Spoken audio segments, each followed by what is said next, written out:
Salut les amis, Actadeus, émission numéro 9 de Détecmission. Aujourd'hui on va voir ensemble un top 5 sur les plus beaux trésors trouvés avec un détecteur de métaux en détection. Et puis on verra par la suite un petit cartoon sur deux détectoristes qui trouvent un trésor en même temps. Vous allez voir comment ça se passe, c'est que du plaisir.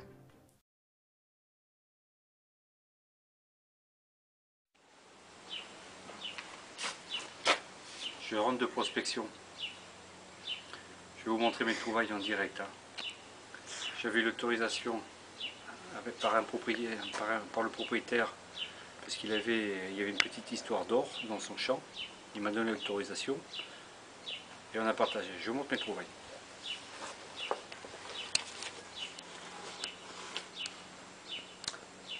Ça, on voit rien, mais je le garde pour après.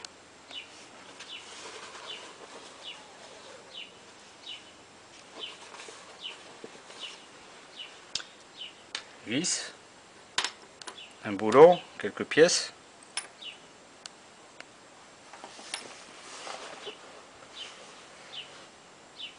Encore quelques pièces. C'est de l'or, hein, c'est du 20 francs or.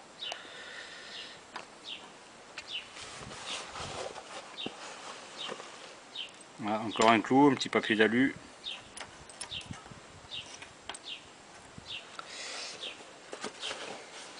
Une espèce de couteau, je sais pas ce que c'est. Voilà. Alors, en direct, voyons voir ce qu'il y a là-dedans. Tiens, on va essayer au pinpointer d'abord.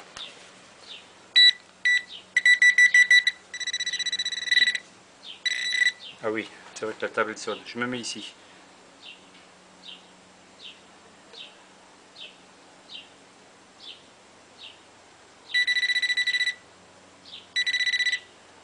Ah, il y a quelque chose par là.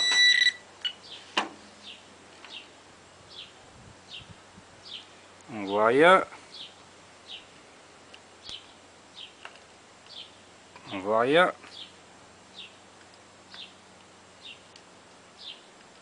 Toujours rien. Et ben alors, c'est où?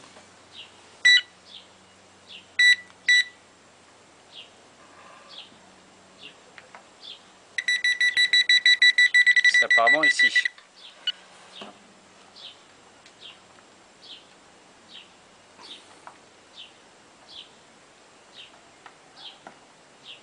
Ici rien. On va reprendre ce bout.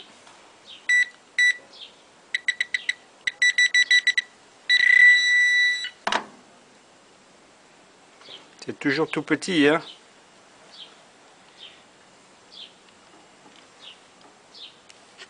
Il n'y a pas de pièce là-dedans.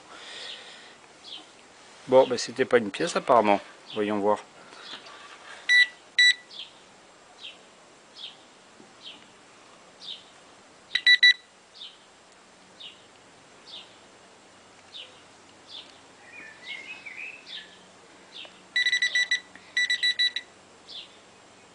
On va essayer, il a pris ma montre.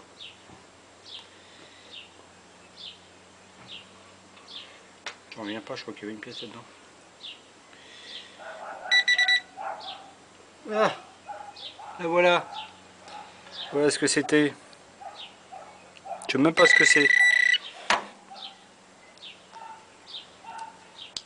Ce n'était pas une pièce. C'était un rivet de toile de tente. Alors, c'est pas tout. C'est pas tout. J'en ai trouvé des collets. C'est pas beau ça? Il y en a au moins 5 là. Hop.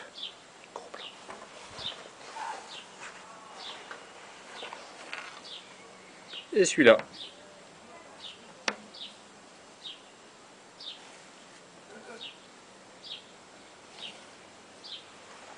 Elle est pas belle la vie?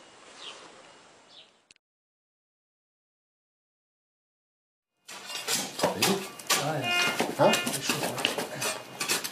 Attends, bouge pas, je prends la caméra.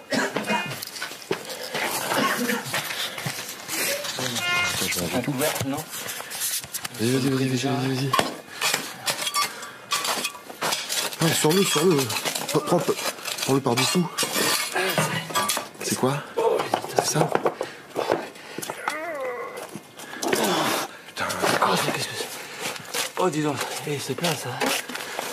Hein? Ouais. Ça va? Putain, c'est de l'or, ça c'est sûr. T'as vu le poids que ça fait?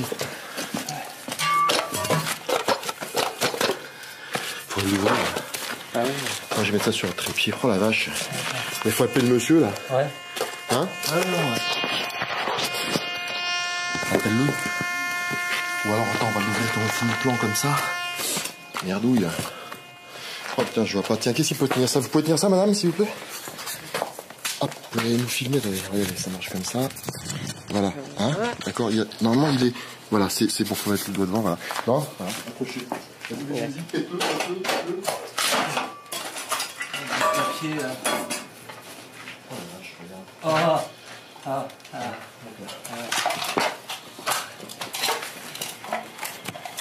Ah bah tiens. Comment on fait pour le sortir là? Oh là. Ah bah voilà. Oh la vache. Ah, c'est beau, hein? Ah ouais, c'est pas du nougat, hein? Hein? C'est pas du nougat. C'est ta, si t'as réussi à sortir. Comme il y en a là-dedans. Ouais. Ouais. C'est à moi. Ah. Il y en a beaucoup. Oui. Votre mari doit être content, hein? J'espère. Je vais le chercher. Voilà, souvenir. Je garde en souvenir ça. Hein?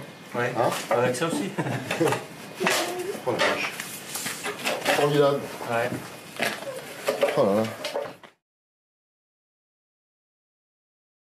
Un chercheur d'or australien a trouvé cette pépite qui en ferait rêver plus d'un.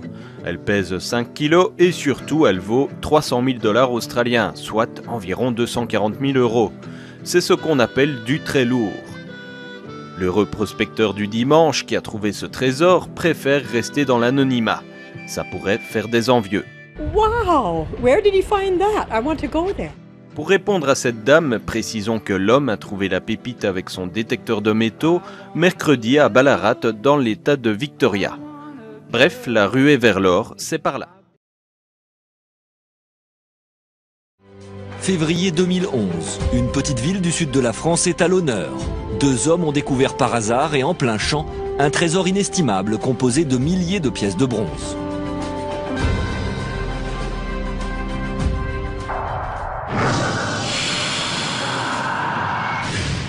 Nous sommes dans le Gers, à 30 km de Toulouse.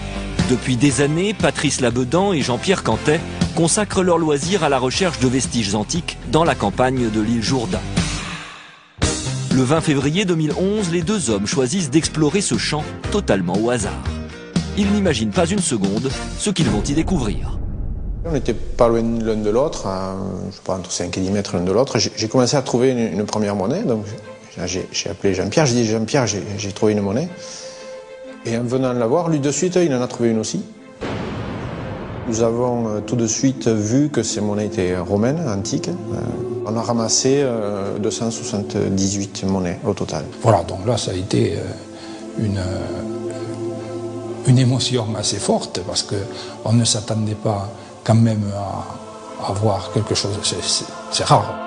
Passé le choc de la découverte, Jean-Pierre et Patrice alertent les services archéologiques qui constatent avec stupéfaction que les 278 pièces de bronze datent du IVe siècle après Jésus-Christ. C'est quand même pas fréquent de trouver déjà en surface d'un champ près de 300 pièces de monnaie, donc on se doutait qu'il y avait quelque chose en dessous. Tout le monde est désormais convaincu que sous ce terrain repose un fabuleux trésor.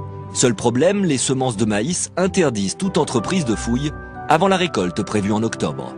Pendant 8 mois, le champ serait alors à la merci des pilleurs. Nous avons donc gardé le secret, effectivement, pendant plusieurs mois. Nous étions impatients de voir ce que la fouille pourrait donner. Et il faut dire que les résultats ont dépassé toutes nos espérances. Si la première découverte était déjà incroyable, le trésor mis au jour par les fouilles est exceptionnel. 3 amphores contenant entre 20 000 et 30 000 pièces, vieilles de 1700 ans. Le tout à seulement 30 cm de la surface du sol. Sur toutes les pièces de monnaie romaine, on voit d'un côté la tête de l'empereur avec son nom, et de l'autre côté des symboles généralement liés à la religion. À l'origine, les 3 amphores étaient cachés dans une habitation, disparue depuis. Un riche propriétaire les aurait mis à l'abri en raison des invasions qui à l'époque menaçaient l'Empire romain. La quantité de pièces amassées constitue un trésor considérable. Pour cette période-là, c'est sans doute un des plus gros, effectivement, jamais découverts en France et peut-être même au-delà. Un trésor qui pourrait valoir des milliers d'euros. Depuis leur découverte, Jean-Pierre et Patrice ont repris leurs investigations dans les champs de l'île Jourdain. Trouver un dépôt de ce type est vraiment exceptionnel. Je le disais, ça n'arrive même pas à tous les archéologues. Donc, que ça arrive une fois dans sa vie, c'est déjà exceptionnel. Donc, mais d'autres fois, je ne pense pas qu'on puisse un jour tomber sur d'autres. On connaît vraiment de la chance. En attendant, les 2 inventeurs peuvent espérer partager la moitié de la valeur du trésor avec la propriétaire du terrain. Mais c'est surtout son immense valeur historique qui rend les 2 puristes fiers de leur découverte. Avec l'espoir un jour de le voir trôner dans un musée de la ville.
Oh. Mouah.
Bon les amis, Detect Mission est déjà fini, je vous dis à mercredi prochain et n'oubliez pas, le monde est divisé en deux catégories, ceux qui restent dans leur canapé et ceux qui creusent. Nous on creuse, à mercredi prochain.